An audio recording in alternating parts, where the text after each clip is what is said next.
So student आज हम start करेंगे अपना एक नया चैप्टर जिसका नाम है पॉलिनॉमियल। नाइन्थ क्लास का ये सेकंड चैप्टर है जिसमें हम कुछ वेरिएबल्स और कुछ कॉन्सोनेंट्स, कोफिशिएंट और जीरो पॉलिनॉमियल इन सब के बारे में जानेंगे। Okay, let's start. तो चैप्टर का नाम है हमारा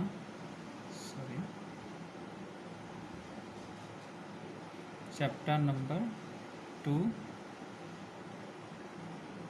पॉलिनोमियल्स।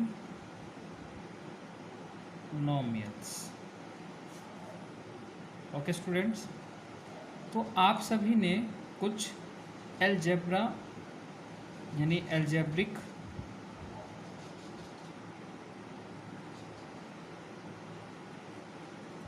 आइडेंटिटीज याद कर रखी होंगी जो कि आपने 8th क्लास में या फिर 7th क्लास में आपने उसको स्टडी किया होगा। लाइक a प्लस बी का whole square is equals to a square plus b square plus 2ab। Second, a minus b का होल स्क्वायर क्या होता है बेटा? A square plus b square minus 2ab। और third, a square minus b square is equals to a plus b and a minus b. ये identities आपने 8th class में ज़रूर पढ़ी होगी, ठीक है। तो एक मैं एक्सप्रेशन लिखता हूँ, एक इक्वेशन लिखता हूँ एग्जाम्पल के तौर पर, जिसमें हम पॉलिनॉमियल्स को समझेंगे और उसमें छुपे कुछ और बातों को भी अंडरस्टैंड करेंगे। ओके, चलिए। लाइक मैं लिखता हूँ एक्स स्क्वायर प्लस 2x। तो ये जो टर्म मैंने लिखी, ये जो है, इस पूरे को हम बोलेंगे क्या? Expression is known as expression. और इसमें एक्स स्क्वायर कोमा 2x ये दोनों ही टर्म कहलाएगी। ये दोनों ही आपकी क्या कहलाएगी? टर्म्स कहलाएगी। इन टर्म्स के अंदर x क्या है? वेरिएबल है। x आपका वेरिएबल है। ये जो 2x लिखा हुआ है, इसमें x जो है वो आपका वेरिएबल है और 2 जो लिखा हुआ है वो कोफिशिएंट है। Coefficient of x 2। Okay students, समझ में आया कि आपने 8th क्लास में अलजेब्रा आइडेंटिटीज पढ़ी थी? वो आइडेंटिटीज आपको याद रखनी है। इसके अंदर मैंने एक एक्सप्रेशन लिखा एक्स स्क्वायर प्लस 2x, जिसमें x और 2x क्या है? टर्म्स हैं। ये पहले टर्म्स है, दूसरी टर्म्स है। इसके अंदर x जो है वो आपका वेरिएबल कहलाता है और 2x के साथ जो 2 लिखा हुआ है, इस 2 को हम कोफिशिएंट कहते हैं। कोफिशिएंट ऑफ x, ये x का कोफिशिएंट है। ओके फ्रेंड्स, चलिए पहले एक्सरसाइज 2.1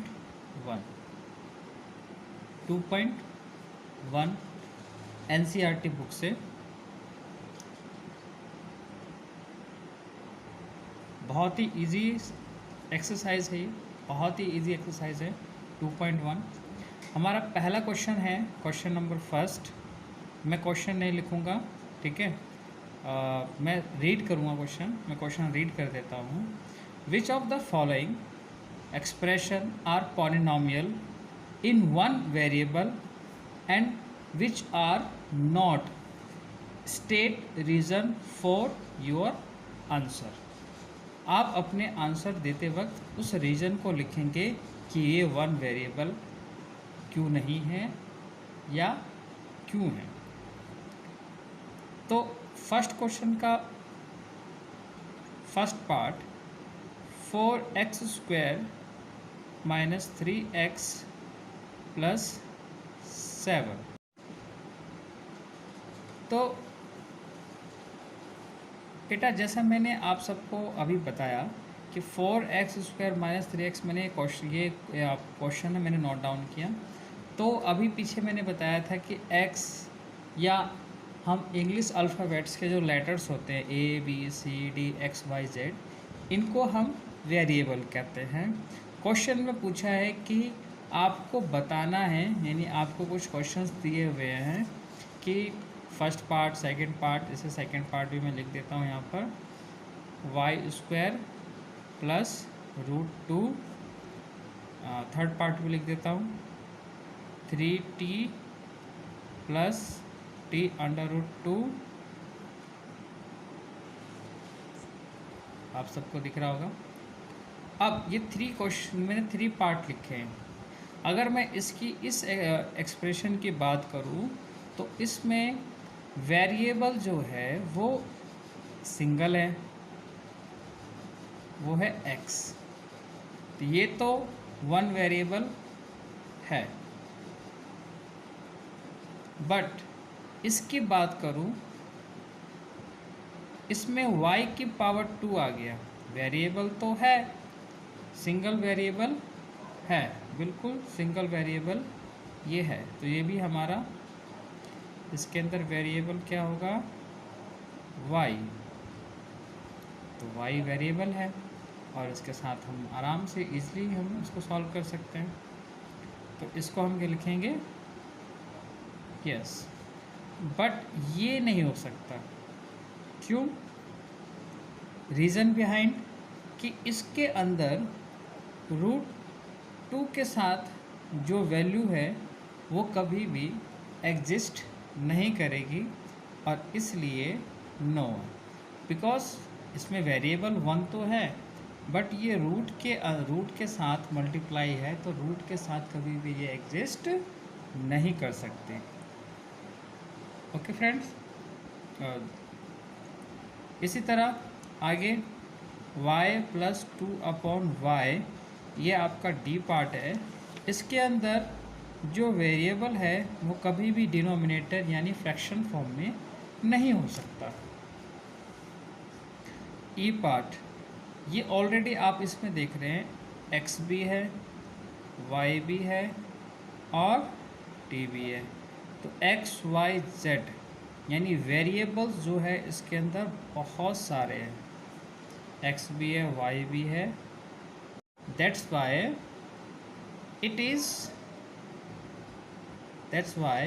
इट इज़ ट्राइनोमियल। ये ट्राइनोमियल होगा, sorry trinomial, yes trinomial, and it is also polynomial with 3 variables. 3 variables है इसमें 3 वेरिएबल है, तो 1 वेरिएबल तो है नहीं। और जैसा क्वेश्चन हमें बताया हुआ था कि आपको फाइंड आउट करना है और क्यों नहीं है, तो रीज़न भी आपको मैंने बताया क्यों है क्यों नहीं है। सेकंड क्वेश्चन अगर हम बात करेंगे, मैं क्वेश्चन का मैंने आपको बताया कि मैं क्वेश्चन नहीं लिखूंगा, मैं क्वेश्चन रीड कर दूंगा, ठीक है। Right the coefficient of x² in each of the following. तो सेकंड क्वेश्चन का फर्स्ट पार्ट क्या कहता है कि आपको x² का कोफिशिएंट फाइंड आउट करना है। तो पहला पार्ट क्या है, 2 प्लस x² प्लस x। तो आपको बताना है बेटा coefficient of x², coefficient of x²। तो कोफिशिएंट ऑफ x² में क्या है आपका x², ये रहा, और इसके साथ कोई नंबर है या कोई नंबर्स लिखा हुआ है, नहीं लिखा हुआ। जब कुछ नहीं लिखा होता है तो हम वहाँ 1 मानते हैं कि 1 उसके मल्टीप्लाई में होगा। इसी तरह c part π/2 x square plus x, तो इसका कॉफिशिएंट क्या हुआ?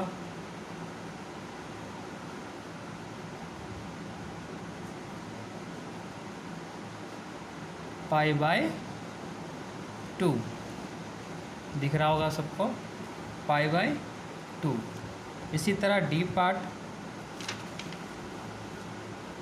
√2x-1, तो इसमें कॉफिशिएंट मतलब x टर्म तो है ही नहीं, तो हम क्या लिखेंगे? 0। जब कोई नहीं होती है तो हम वहाँ पे क्या लिख देते हैं? 0। ठीक है फ्रेंड्स, मेरे स्टूडेंट्स, होप आपको समझ में आ रहा होगा। नाउ आगे चलते हैं, और फॉर्म में लिख सकते हैं। बाइनोमियल बोला है इन्होंने, तो बाइनोमियल के तौर पर हम जैसे x+1, this is your binomial and that's the power is 35, ये भी लिख सकते हैं, बाइनोमियल टर्म है। और ये आपका मोनोनोमियल टर्म है जिसकी पावर 100 है। ये बाइनोमियल है जिसकी पावर 35 लिखी है मैंने। तो इस तरह से क्वेश्चन नंबर 3 आपका सॉल्व हो जाएगा। Question number 4, find out the degree of each of the following polynomials, यानी फोर्थ क्वेश्चन का फर्स्ट पार्ट। ये क्वेश्चन में कह रहे हैं कि आपको जो एक्सप्रेशन दी गई है, पॉलिनोमियल एक्सप्रेशन दी गई है, उसमें आपको डिग्री बतानी है कि डिग्री क्या होती है। तो मैं डिग्री आपको बता दूं कि कोई भी एक्सप्रेशन, कोई भी इक्वेशन या कोई भी एक्सप्रेशन आपको गिवन हो, उसमें जो मैक्सिमम पावर होती है, वेरिएबल की जो मैक्सिमम पावर होती है, वो उसकी डिग्री कहलाती है। जैसे यहाँ पर x यानी वेरिएबल तो x है, और उस x में पावर कितनी, सबसे बड़ी पावर कितनी है? 3। इट्स मीन, तो degree of this polynomial is 3। तो हम लिखेंगे डिग्री इज इक्वल्स टू 3, और इसमें 2 है तो इसमें लिखेंगे डिग्री इज इक्वल्स टू 2। और जिसमें जैसे कि सी पार्ट 5t माइनस √7, तो t वेरिएबल है, उसकी पावर 1 है, तो डिग्री क्या होगी इसकी? 1। और डी पार्ट सिर्फ 3 लिखा है, तो इसमें कोई वेरिएबल नहीं है और कोई पावर नहीं है, तो हम लिख सकेंगे डिग्री इज इक्वल्स टू 0। तो इस तरह क्वेश्चन नंबर 4 भी सॉल्व कर लिया। नाउ अब हम क्वेश्चन नंबर 5 की बात करेंगे। इसमें आपको बताना है लीनियर, क्वैडिक और क्यूबिक पॉलिनोमियल। लीनियर, क्वैडिक और क्यूबिक पॉलिनोमियल। तो मैं आपको बता दूं बेटा, लीनियर जो होते हैं वो सिंपल इक्वेशन माने जाते हैं, जैसे 3t जिसकी पावर 1 होती है, 1 + x, ठीक है। ये दोनों आपके क्या है? लीनियर, इसमें पावर 1 होती है। क्वैडिक का मतलब होता है क्वैड्रेटिक, इसमें पावर जो होती है 2 होती है, मैक्सिमम यानी डिग्री जो होती है, मैक्सिमम डिग्री वो आपकी 2 होती है। x की पावर 2, r की पावर 2, ये आपकी क्या कहलाएंगी? क्वैडिक इक्वेशन। और दूसरा y + y² + 4, ये भी आपकी क्वैडिक इक्वेशन में ही आएगी। लास्ट इसके अंदर हम देखते हैं क्यूबिक पॉलिनोमियल। क्यूबिक पॉलिनोमियल्स में बेटा, इसमें x - x की पावर 3, बिकॉज क्यूबिक बोल रहा है, इट मीन्स पावर 3, तो वेरिएबल के इक्वेशन में वेरिएबल की पावर 3 हो तो वो क्यूबिक पॉलिनोमियल में आता है। तो इस तरह से आपकी ये एक्सरसाइज कंप्लीट हो चुकी है। होप कि आपको ये बहुत अच्छी तरह से समझ में आया हो। अगर कोई डाउट हो तो आप मुझे कॉल करके या व्हाट्सएप पे मुझे अपने क्वेश्चंस को सेंड करें और इस चैप्टर को अच्छी तरह से सॉल्व करें। Thank you.